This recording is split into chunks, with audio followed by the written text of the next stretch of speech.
যখন মক্কাতে জন্মগ্রহণ করছে তখন মক্কার মানুষ কিন্তু এত ভালো ছিল না। বাক্কার থেকে মক্কা হয়েছে। হ্যাঁ, মক্কার মানুষ এত ভালো আছে না। এমন কোন খারাপ কাজ নাই যেটা এরা করছে না।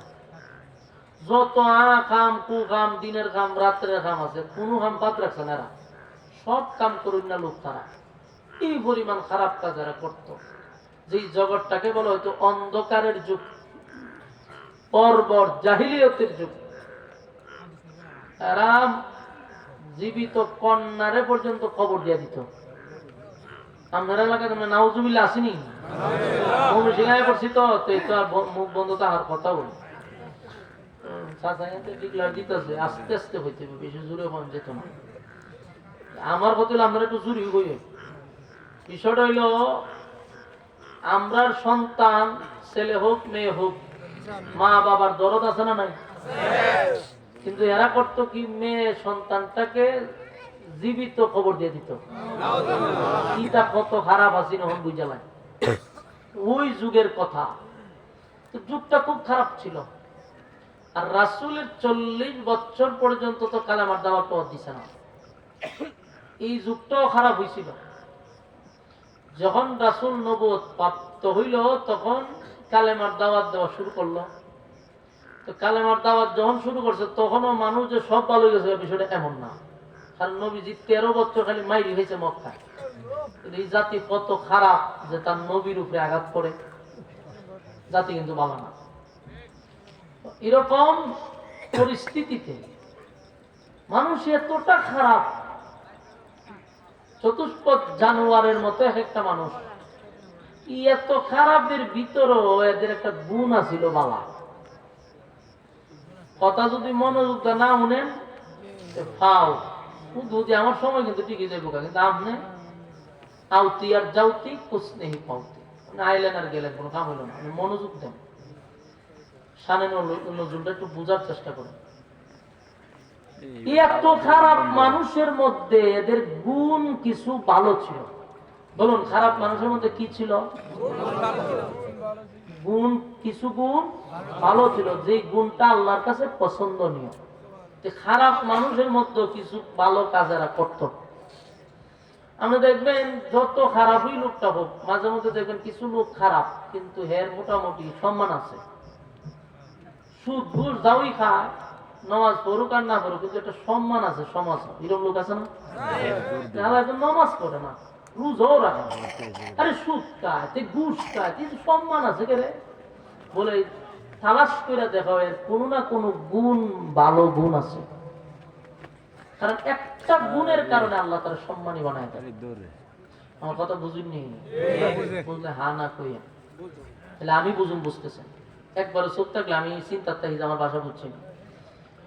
চিন্তা করেন, খারাপ মানুষের মধ্যে কিছু গুণ ভালো থাকার কারণে আল্লাহ তাদেরকে সম্মানই করে। আপনার ভিতরে যদি কিছু না কিছু গুণ ভালো থাকে তাহলে আল্লাহ কোনো না কোনো গুণের খাতিরে আপনার সম্মান করবে মানুষ। তো এরাই এত খারাপের খারাপ, কিন্তু এদের মধ্যে একটা গুণ ছিল ভালো। এই গুণটা আল্লাহর কাছে পছন্দনীয়। এটা যদি আপনিও ওই গুণটা আপনার ভিতরে থাকে, আপনি আল্লাহর কাছে পছন্দনীয় হবেন। গুণটা হইল, তখনকার মানুষ খারাপ হইল, তারা মানুষকে মেহমানদারি করাইতে পছন্দ করত। মেহমানদারি বুঝুননি? আপনি মানুষকে খাওয়াইবেন, এই খাওয়ানিটা, মানুষকে খাওয়ানি তারা পছন্দ করত। আর মানুষকে খাওয়ানো এটা আল্লাহর কাছে বড় পছন্দ। মেহমানদারি করানো এটা নবীর যেমন সুন্নত, সমস্ত নবীদের সুন্নত, আর এটা আল্লাহর কাছে বড় পছন্দনীয় একটা আমল। এই মানুষকে খাওয়ানোর গুণটা বহু আগে, 1500 বছর আগে যেমন ছিল, আপনি এখনো মক্কা মদিনা যারা গেছেন, হজ উমরা যারা করছেন, এরা বলতে পারবেন এখনো কিন্তু এই মক্কার মানুষ, সৌদির মানুষের ভিতরে এই গুণটা এখনো আছে। তারা মানুষকে খাওয়ায়। এখনো যারা যাইবেন গেলে দেখবেন খাওয়ায় মানুষ। এরা রাস্তাঘাটে যারে খাইব এরই খাওয়াইব। আপনি খানা খাইতেছেন, আপনি পাশে দিয়ে আইটে গেছেন, তো ঠান্ডা বসালি বলবো খাইয়া যা, খাওয়াই তারা খুব পছন্দ করে। আর এই গুণটা আল্লাহর কাছে পছন্দ। মক্কা মদিনার এখনো সিস্টেম আছে, প্রথম গাছের খেজুর ধরছে তো এই খেজুরটা এরা খেত না, বিক্রিও করতো না। প্রথম খেজুরটা নিয়ে মক্কার সামনে দাঁড় করায়, যারা হাজিরা গেছে আল্লাহর ঘরের মেহমান এরা খাওয়া, এই গুণ এর ভিতরে এখনো আছে, এরা মানুষকে খাওয়াইব। তো এটা পছন্দনীয় আল্লাহর কাছে। আমি বয়ানের পরে চাচারা সময় দিব ইনশাআল্লাহ, কথা বলি চাচা সরল মানুষ, কথা বলি না, কথা বলি না চাচা সরল মানুষ, কথা বলি আপনি কথা বলেন কেন পাচ্ছেন বাবা, কেসের একটা লইছেন যে আপনার সাথে আবার মনোযোগ তখন কথা বলি না। এই গুণগুলা আমাদের মধ্যে তাহার দরকার আছে নি? কেন থাকবো? এখনকার যুগে দেখেন মেহমান ঘর আইলে বেড়াও খুশি না, বেডিও খুশি না, গাল ভোলায় করা ওই মেহমান যাইলো এতে খারে জিগে আইছে, বেজার হয়, অনেক কষ্ট। আর এই মেহমান যদি জামার বাড়ির মেহমান হয় সেটা আরো সমস্যা, ম্যাডাম আরো ভুলে যাগা। কিন্তু শুনেন, মেহমান যখন আপনার বাড়িতে আসে তখন বরকত নিয়ে আসে। আপনার দুর্ভাগ্য যে আপনি মেহমানদারি করাইতে পারলেন না, কারণ সে কিন্তু ঢুকছিল বরকত নিয়ে। আমরা মেহমান দেখলে মন খারাপ করি, চেহারা কালা করি, এর দ্বারা আপনার অভাব বাড়বে, কমবে না। এই জন্য মেহমানদারি করানোর একটা অভ্যাস তৈরি করেন। আমি কথা বলতেছি আপনারা যে মানুষের বাড়িতে খান, আমরা 12 মাস মানুষের বাড়িতে খাইলো আমারও একটা গুণ আছে। আমি আমার কথাই কই, অহংকার না, বুঝাই পারলে তাহলে আমার কথা আমল হইব, কারণ আমি যেটা করি এটা বলে তো ভালো। আমার এক বাড়িতে আল্লাহর 12 মাস লোক থাকে মেহমান, ওই আপনারা যাইবেন নাহলে আরেক পার্টি যাইব, আমার তো দাওয়াত দিবেলে যা তুই মেহমান তো আমার গরু প্রত্যেকবারে যেতে, ডেইলি গিয়া দেখবেন মানুষ আমার মাদ্রাসায় বীর ঘুরে বলেছে। প্রতিদিন তাদেরকে হয় নাস্তা খাওয়ান, দুপুরের সময় গেলে খাওয়াইতে হয়, এমনি তো নাস্তা পাতি আসে। আলহামদুলিল্লাহ আমার ওয়াইফেরও কোনো মন মানসিকতা এত খারাপ না, খুশি, একদিন চেহারা ভালো হয়েছে না। আমি বলছি যে এটা আমার এখানে বরকত নিয়ে আসে। মাদ্রাসায় গেলে বাবরসি একজনের যারা দুইজন রেখেছেন যে খাওয়াইতে থাক, জনমের খানে খাওয়াই দেয়। এবং কত বলছি প্রতিদিন মেহমান আলাদা। শুক্রবার আপনারা যদি যান আমার মসজিদ 150-200 মানুষ আপনি গেছেন নি, 150-200 মানুষ আমি প্রতি শুক্রবারে এমনিতে খাওয়াই। এটা একবার কন্টিনিউ মাদ্রাসা শুরু হয়েছে, পরে চলতেছে, আমি বুঝি মরার আগ পর্যন্ত চলতে থাকবে। এতে আমার কি বরকত কমছে না বাড়ছে? কমে না। আপনি খাওয়াই দেন, মানুষ খাওয়াইবেন, এটা নবীদের গুণ। ইব্রাহিম আলাইহিস সালাম তো মেহমান ছাড়া খাইতেন না, এতে বরকত বাড়ে, কমে না। তো এদের মধ্যে গুণ ভালো ছিল। তো তখনকার সময়ের সবচেয়ে বড় জাহান্নামের একেবারে সিল মারা কিছু লোক ছিল নবীর যুগে। এদের মধ্যে 1 নম্বরে হলো আবু জাহেল, আবুল আহাব, উতবা, উতাইবা, সাহেবা, যতটি নষ্ট আছে এটি তো খারাপ, কিন্তু এদের মধ্যে গুণটা ছিল কি? মানুষ খাওয়াইতো। তো এরার একটা লক্ষণ ছিল, ব্যবসায় যখন করার জন্য বাহিরের দেশে যাইতো, ব্যবসা করতো, ব্যবসায় যখন বেশি লাভ হইতো এরা দেশে আইসাই বড় একটা খানার পার্টি করতো। এরা কিন্তু ইমানদার না, সব বেঈমান, খারাপ মানুষ, কিন্তু এই খাওয়ানটা খাওয়াইতো যে ব্যবসায় যখন প্রচুর লাভ হইছে আজকে সবারই খাওয়ানো। তো এদের মধ্যে একজনের নাম হলো উকবা ইবনে আবু মুঈত। হে ব্যবসায় গেছে সিরিয়ায়, গিয়া তার প্রচুর লাভ হয়েছে। তো লাভ হয়েছে পরে হে মক্কায় আসছে, আইসা চিন্তা করতেছে যে আমি তো একটা খানার পার্টি করা দরকার, খাওয়াবো মানুষকে। খাওয়াই বোঝে মানুষকে, এর মধ্যে আবার চিন্তা করতেছে খাওয়াই বই যেহেতু ভালো মানুষ খাওয়ানো। কথা বুঝতেছে? এর মনে মনে ধারণা খাওয়াই বই যেহেতু তাহলে আমি খারাপ মানুষ খাওয়াইতাম করে, ভালো মানুষ খাওয়াবো।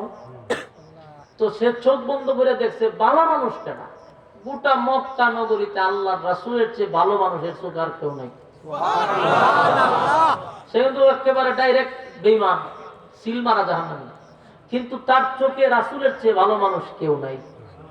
সে সিদ্ধান্ত নিয়েছে আমি যদি খাওয়াইতে হয়তো ভালো মানুষকে খাওয়াবো। রাসূলের কাছে দাওয়াত লয়ে গেছে। আল্লাহর রাসূলের কাছে তো সবসময় সাহাবারা কেরামরা বসে থাকতো, সবারই পেটে খিদা থাকতো। তো এই উকবা গিয়া সেটা বলতেছে যে আব্দুল্লাহর পুত্র মুহাম্মদ, আপনার কাছে আসছি আমি একটা দাওয়াত নিয়ে। কিসের দাওয়াত? বলে খাবারের দাওয়াত। কে আবারই কথা বলছে, আপনি আমার বাড়িতে আগামী কালকে দুপুরের সময় খাবার খেতে যাবেন, আপনার সাথী সঙ্গীদেরকে নিয়ে যাবেন। রাসূল খুব খুশি হয়েছি কথাটা কম, যে সাথী যারা আছে লয়ে গেলে তো ভালো, আর পেটের বুক। সাথী সঙ্গীদেরকে নিয়ে খাবার খেতে যাবেন। রাসূল দাওয়াত গ্রহণ করছে যে অসুবিধা নাই, আমরা যাবো, টাইম মতো যাবো। পরের দিন জোহর থেকে দেখে প্রচুর মানুষ আসছে, কারণ হেতু ব্যবসায়ী আবার নেতা, দিকে দিকে ভালো মানুষ দাওয়াত দিছে, বড় বড় নেতা দিকে দাওয়াত দিছে। এর মধ্যে তার চোখে সবচেয়ে ভালো মানুষ আল্লাহ রাসূল। তাই আল্লাহ রাসূলকে সে আলাদা ভাবে বসাইছে সুন্দর করে। আল্লাহ রাসূল ঘরের ভিতরে ঢুকছে, ঢুকে দস্তরখানা বিছাইছে, খানা খাইবো, সাহাবায়ে কেরাম লয়ে বসছে। হঠাৎ করে রাসূলের জিহানে একটা কথা স্মরণ হয়ে গেল, যে আমি যে খানা খাইতে আসলাম, হে তো মুসলমান, হে তো ইমানদার ব্যক্তি না, তো একটা বেঈমানের ঘরে আমি আল্লাহর পয়গম্বর হইয়া খানাটা খাই কেমনে? কথা কি বুঝতেছে? এই কথা কিন্তু দাওয়াত রাখার সময় রাসূলের জিহানে ছিল না, হয়তো আল্লাহ সরাই দিছে। কিন্তু খানা সামনে যে বলে এখন স্মরণ হয়েছে যে আরে এদিন টাটকা শয়তান, এরকম একটা বেঈমানের ঘরে আমি আল্লাহর পয়গম্বর হইয়া খাই কেমনে? না, এটা তো সম্ভব না। রাসূলের জিহানে আসার সাথে সাথে বলে, এই উপায় দিকে আসো, আমার তো একটা মিস্টেক হয়েছে, কি যে আমি দাওয়াত রাখার সময় এটা আমার জিহানে ছিল না, এখন আমার জিহানে আসছে, যে তুমি তো একটা অমুসলিম, একজন অমুসলিমের ঘরে আমি একজন আল্লাহর পয়গম্বর হইয়া খানাটা খাইতে পারি না, তাই আমার তুমি ছেড়ে দাও, আমি চলে যাই, আমি খানা তোমার ঘরে খেতে পারবো না। আরবের একটা সিস্টেম কি ছিল জানেন? কারো খাবারের দস্তরখানার থেকে উঠতে যদি কেউ চলে যাইত না খাইয়া, তিটার মতো শরম লজ্জা আর নাই। মানে এটা সবচেয়ে বড় অপমান, যে আপনার ঘরে আমি বইছি, খানা না খাই উঠে গেছি, তার মানে আপনার একেবারে বেজ্জতি করে লেছেন। সে আর সমাজে মুখ দেখাই থাকতো না, মানে ধর ধর করতে মানে খানার প্লেট উঠে থাকা। সর্বনাশ, যদি এখন মোহাম্মদ উঠতে চলে যায়, তা আমার নেতাগিরি শেষ।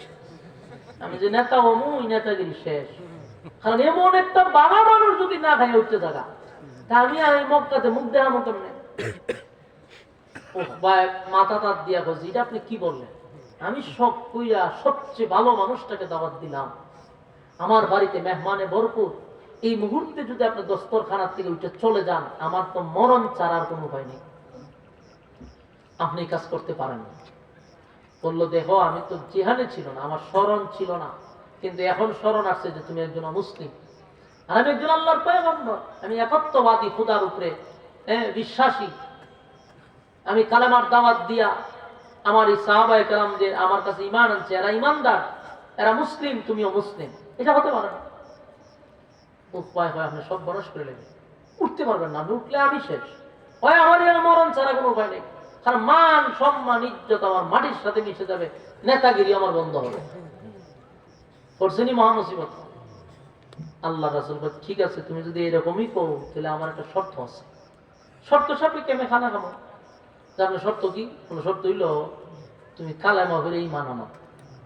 তুমি যদি ঈমানটা আনো, আমি একজন মুসলিমের ঘরে বসে খানা খাবো, আমার কোনো অসুবিধা নেই।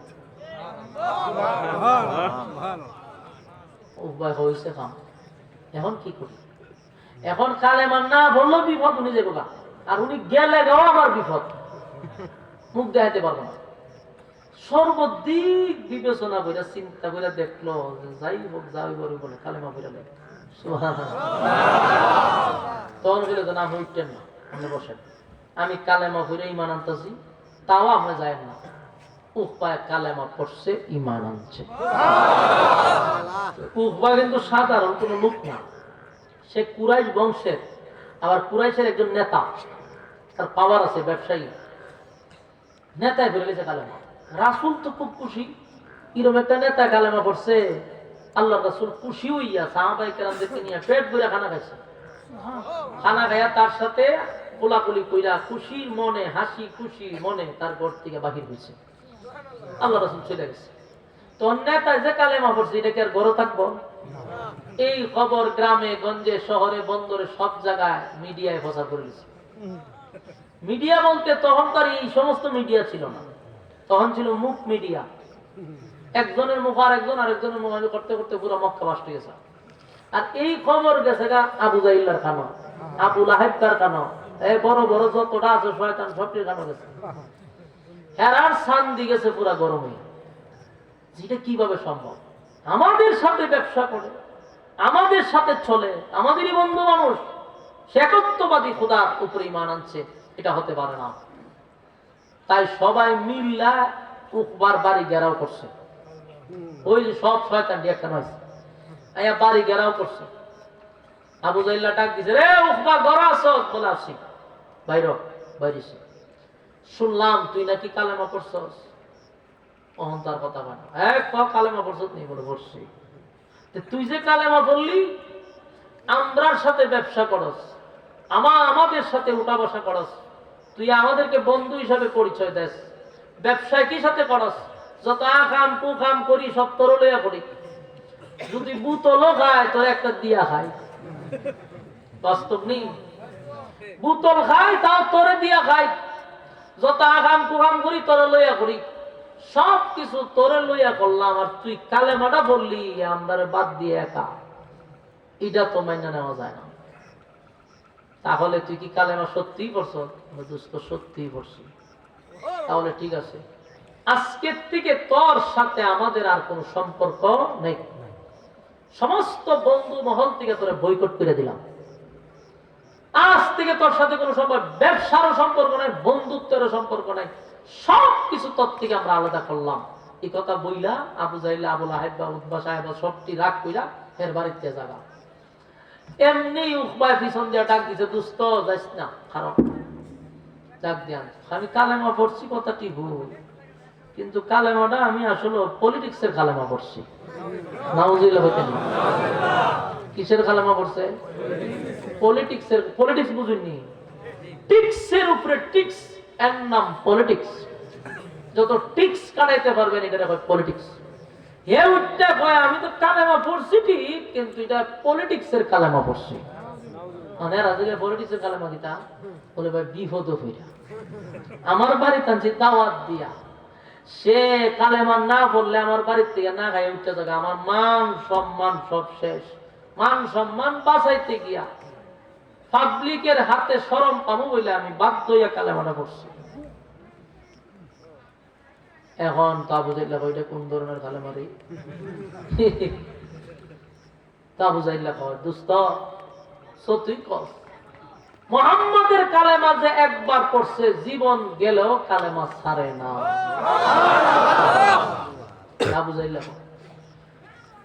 আবু জাহিল্লা কয় আমি সুমাইয়ারে মারতে মারতে মারতে মারতে শেষ পর্যন্ত কালেমা ছাড়ে না। বর্ষা লজ্জাস্থানে মারছি, জাগাত সুমাইয়া শাহাদাত বরণ করছে, কালেমা ছাড়ছে না। আমি বহু কালো বেলাল মারতে মারতে লাল করে লেছি, জিব্বার মধ্যে ফেরাক মেরে দিছি, কালেমা ছাড়ে না। আর তুই কালেমা পড়ছ, কালেমা ছেড়ে দিবি? এটা তো হয় না, হয় না। তুই কালেমা ফিরত দে, আর না হয় আমরা সাথে সম্পর্ক বাদ দে। এরা জাগা তুই ভিজে আবার ডাক দে, দুস্থ যাইস না। কালেমা পড়ছি কথাটি ওই পলিটিক্সেরই পড়ছি, অরিজিনাল কালেমা পড়ছি না। এই পলিটিক্সের কালেমা পড়ছি ইজ্জত সম্মান থেকে বাঁচবার লেগে। আপনারা বলবেন পলিটিক্সের কালেমা কি? আর এমনি পলিটিক্সের কালেমা তো আমরা বাংলাদেশও আছে। আপনারা একেবারে প্রত্যন্ত গ্রাম অঞ্চল, নরসিংদী, কিশোরগঞ্জের মানুষ যদি এটা বুঝতেন না, গ্রামগঞ্জের মানুষ সরল সোজা যারা সচেতন এরা বুঝবো। পলিটিক্সের কালেমা আমাদের দেশে অহরহ চলতেছে। রাজনীতির আগে দেখবেন, ইলেকশনের আগে দেখবেন পলিটিক্সের কালেমা কারে হয়। আর আজীবন আগাম কুয়ামের পিএইচডি করছে, বুতল খাইছে, নর্তকী নাচাইছে, আর ইলেকশনের আগে টুপি একটা মাথার দিলাম দিয়া খতম করে করে মসজিদ, খালি খতম করে মসজিদ। সাথে যে সাঙ্গ ভাঙ্গ আছে, স্যার আজান দিছে না তো, আপনি মসজিদে ঢুকে গেলেন, তুই ভিডিও কর, নামাজের সময় লাগবো ওইটা করে ফেসবুকে স্যার নেতা নামাজ পড়তেছে। এটিরে কয় পলিটিক্সের কালেমা। এরা অরিজিনালি কালেমা পড়ে নাই, এরা রাজনীতির স্বার্থে এদের নিজের স্বার্থে এরা ইসলামটাকে ব্যবহার করে। এদেরকে বলা হয় ধর্ম ব্যবসায়ী। এরা উল্টা আমরা বয়ান হুজুররা ধর্ম ব্যবসায়ী, আরে ব্যাককলের ব্যাককল ধর্ম ব্যবসায়ী কারো হইতে তুই জানিস না। ধর্ম ব্যবসায়ীরা যারা ধর্মটাকে ব্যবহার করে। আমরা 7 বছর 8 বছর যে মাদ্রাসা ঢুকছিলাম, এই যে পাঞ্জাবি লাগাইছিলাম, এখন 30-32 বছর 33 বছর রানিং, এখনো পাঞ্জাবি কি ভালাই দিছি না। এটা ধর্ম ব্যবসা করে শুরু থেকেই পোশাক দাঁড়িয়ে যে জীবনে ফটো মরছি না, এরপর তার বেরিয়ে লাগাইছি না। এটা ধর্ম ব্যবসায়ী, এটা আমরা শুরু থেকে তুই একটা ধর্ম ব্যবসায়ী, তুই হঠাৎ করে দাঁড়িয়ে লাগাস আবার কাটত, আবার তুই দেখা যায় সাবু বইরা সাদা দাঁড়িয়ে খাইতে, আবার তুই রবীন্দ্রনাথ ঠাকুর হয়ে যাস গা, আবার এমন সাধু সাইতে জায়গা গেলে রে তুই ইসলাম দ্বারা ব্যবহার করস কেন? হ্যাঁ, ইসলাম ব্যবহার করস কেন? সুরার সুরা ধর্ম ব্যবসায়ী তোরা ইসলাম ব্যবহার করে এরা রাজনীতিতে আসতে চায়। তো আবু জাহিল আবু লাহাবের উত্তরসূরি এখনো বাংলাদেশে আছে। পলিটিক্স পড়ে তারা এই লেভেল লাগায়। বাস্তব না বাস্তব? আবু জাহেল উখবারে উদ্দেশ্য করে বলে, উখবারে আমি জানি মুহাম্মদের কালেমা যদি কেউ পড়ে জীবন দেয়, কালেমা ছাড়ে না। কালেমারে তো পাওয়ার, আমি অনেক মুহাম্মদের সাথী সঙ্গীদেরকে নির্যাতন করছি, কিন্তু কালেমা ছাড়ে না। আমার সন্দেহ লাগে, যতই তুই বলা বলি করস কালেমা তো ছাড়তে পারবি না। কিন্তু উখবাই যে উত্তর দিছে এটা সাংঘাতিক। উখবাই কয়, দোস্ত আমি জানি মুহাম্মদের কালেমা যদি কেউ পড়ে কেউ আর ছেড়ে যায় না, তবে আমি আবু বকরের মতো কালেমা পড়ি নাই, উমরের মতো কালেমা পড়ি নাই, আমি মুহাম্মদেরও কালেমা পড়ি নাই, আমি তো পড়ছি পলিটিক্সের কালেমা। তাই কালেমার কোনো গুরুত্ব আমার কাছে নাই। এই কালেমারে অপমান করতে আমার কলিজায় লাগবে না, এই কালেমারে অপমান করতে আমার বিন্দু পরিমাণ কষ্ট হবে না। কথা কি বুঝতেছেন? আমাদের দেশের কিছু নব্য নাস্তিক যারা নিজেরা মুসলমান করে, এরা যে পলিটিক্সের কালেমা পড়ছে, এর বাস্তব প্রমাণ হলো দেখবেন দুর্গা পূজা যখন বাংলাদেশে শুরু হয়, ফাতি নেতা সাতি নেতারই দুর্গা পূজা যায়, হিন্দুদের সামনে বুট ফাইবার লেগে হয় ধর্ম যার যার উৎসব সবার। এই কথা বলার সাথে সাথে কোন মানুষ আর মুসলমান থাকতে পারে না, কিন্তু হে একজন মুসলমান দাবি করে এই বক্তব্য যে ধর্ম যার যার উৎসব সবার। আর স্লোগান শিখে গেছি আম্মা জানে তার নেতা কর্মীরা, আম্মা জানের কথা হই না ফুলা ভানেও নেতাগিরি করতে গিয়া বাস হিন্দুদের দুর্গা পূজা, হিন্দুদেরকে হাত করার জন্য তোর অনেক কথা বলা আছে বল, কিন্তু এই কথা বলবি কেন ধর্ম যার যার উৎসব সবার? এটা কত বড় সাংঘাতিক কথা। ধর্ম যার যার উৎসব যদি সবারই হয়, তাহলে আমরা যে কুরবানির সময় গরু জবাই করি, তো সবগুলো মানুরে ধৈরাই না গরুর গোশত খাওয়াই দেয়, না কেন? তো খালি দুর্গা পূজার প্রসাদ খাওয়াস মুসলমানদের, তো তোরা হিন্দু মা বাবাদের কেন ছেড়ে গরুর গোশত খাওয়া? যদি না খায় তাহলে আর কোনদিন ধর্ম যার যার উৎসব সবারই কথা বলবি না, সাবার দাঁত ফলাই দিবেন ভাই। বান্ডামির একটা সীমা আছে, ভন্ডর গরুর ভন্ড নেতাগিরি করবি, আম্মার নেতাগিরি বাদ দে, আর অমুকের নেতাগিরি কর, ধর্মটারে পুঁজি করস না। ধর্মটার উৎসব এটা কোন ফাজলামি কথা? আমার ধর্ম উৎসব আমার। ঈদের মুসলমানের উৎসব হলো ঈদ, ঈদের নামাজকে আমি পড়ি না হিন্দুরা পড়ে, উৎসব তো আমার, ধর্ম আমার, উৎসব আমার। ধর্ম যার যার উৎসব সবার, এটা কেমনে হয়? বিয়া করছেন আপনি আর বউ সবার, এটা মেনে নিবে? ক্ষেত করলেন আপনি ফসল বলে সবার, এটা যেমন ইত্রামি আর ফাজলামি। ধর্ম যার যার উৎসব সবারই কথাটাও ইত্রামি আর ফাজলামি। ইজি কথা যদি এখন কোন নেতায় হয়, বুঝবেন এটা ওই উখবার টার্গেট, এটি পলিটিক্সের কালেমা পড়ছে, এটি মুসলমান নয়, রামবামদের দালাল। এরা মুসলমানের লেভেলটাকে মানুষের কাছে বিক্রি করে। তারপরে তার তলায় দিবেন, বলে যাও কইবার অন্যভাবে কর, ধর্ম যার যার উৎসব। ধর্মটা কি তোর কাছে আমরা গিরবি দিছি নি? সুরা তুই ধর্ম যে হানাতলা হিন্দুরারে খুশি করবার লেগে, আর যদি তুই কত বলে উৎসব সভা তাহলে মাইনা নিছি, তাহলে ঈদের সময় কুরবানির গুরুর সময় সবটি হিন্দুদের গুরুর গোশত হওয়াইবে।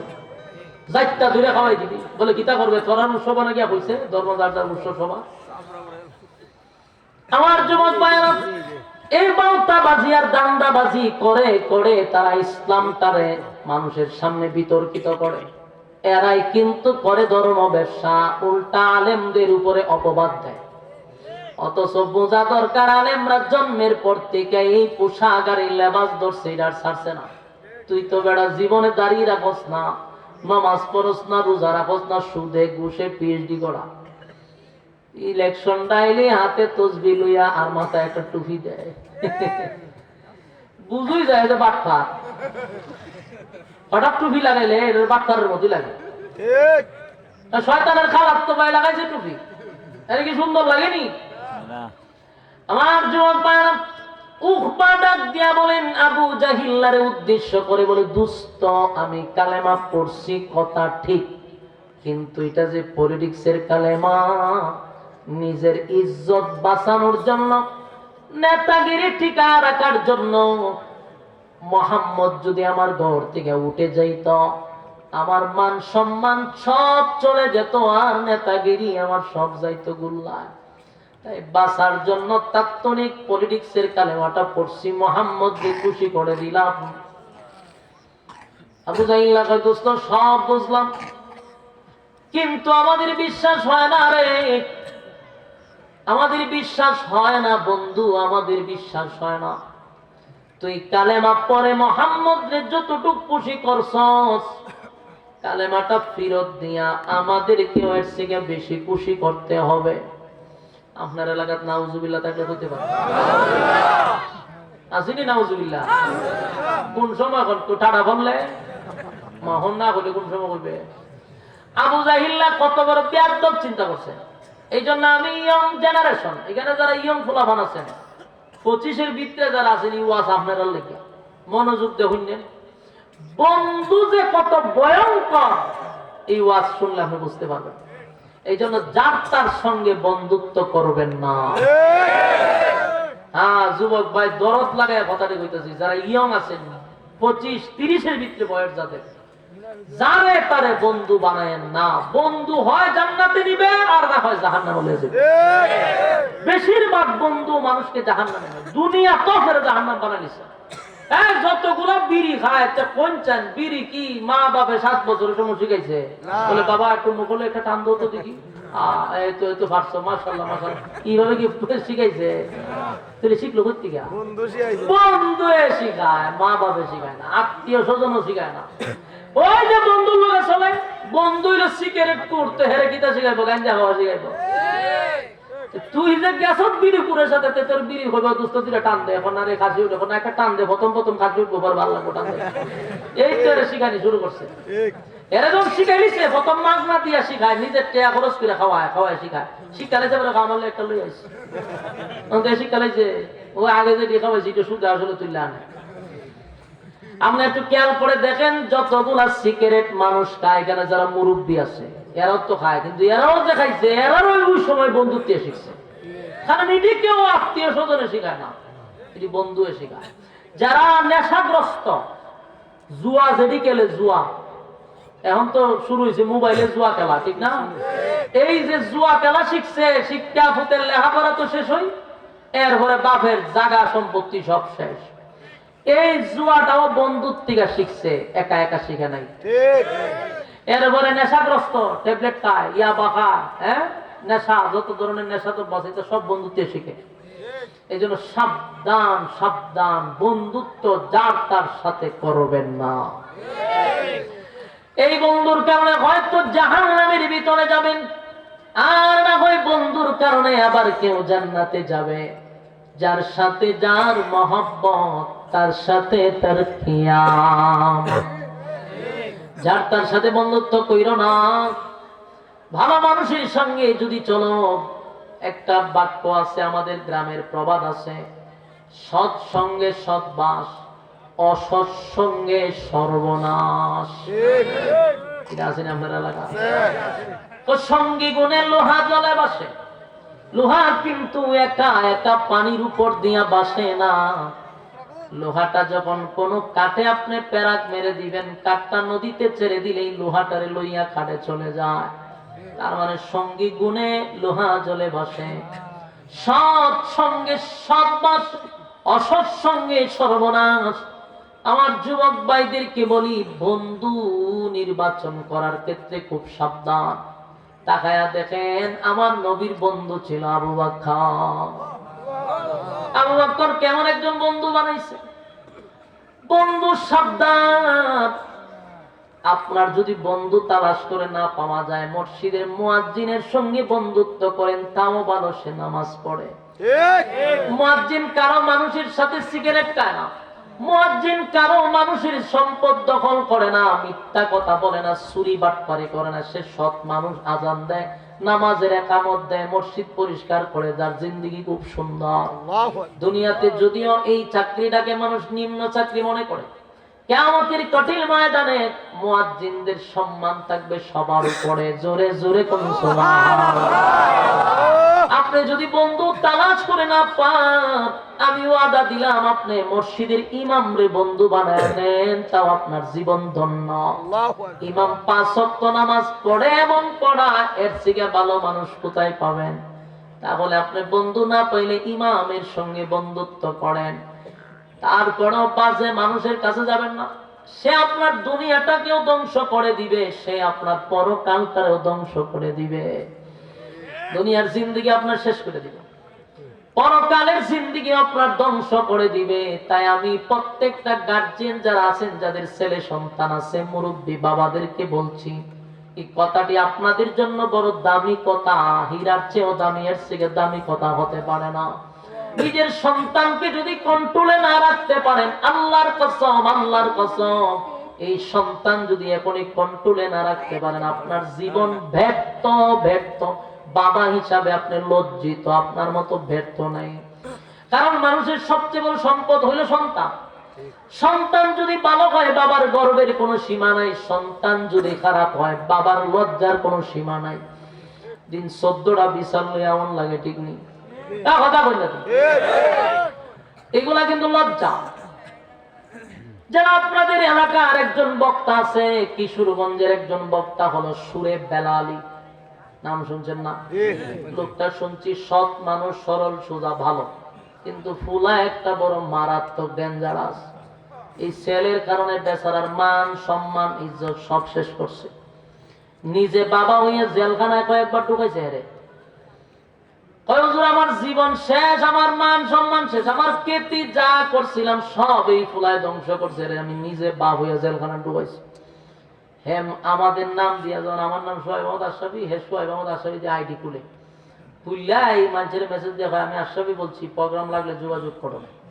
আর এখানকার যুগের মানুষ এত বল, এরাও বোঝে না যে বক্তা হইয়া তোর কাছে প্রোগ্রাম চামো আমি। হেও বিশ্বাস করে 20,000 30,000 দেয় ভাড়াইয়া, ভাড়াইয়া দিয়া কথা হতো দরাউরা খাই এখন দেখাচ্ছে হয়ে বয়ে থাকে। পরে কান দে হজুর টিয়া দিছে আপনার, মনে করি সময় খাসা পঞ্চিতে বাড়িতাম। এটা আমারই সময় আছে। তোর ফেসবুকে আমার মা প্রোগ্রাম আয় কয়েক হাজার, আমি ঠেলাইয়া প্রোগ্রাম দিতে করতে না, আমি ফেসবুকে গিয়ে যে প্রোগ্রাম লাগবো। কত বড় মাথা মোটা হইলে এই ফাল্লাত করতে পারে।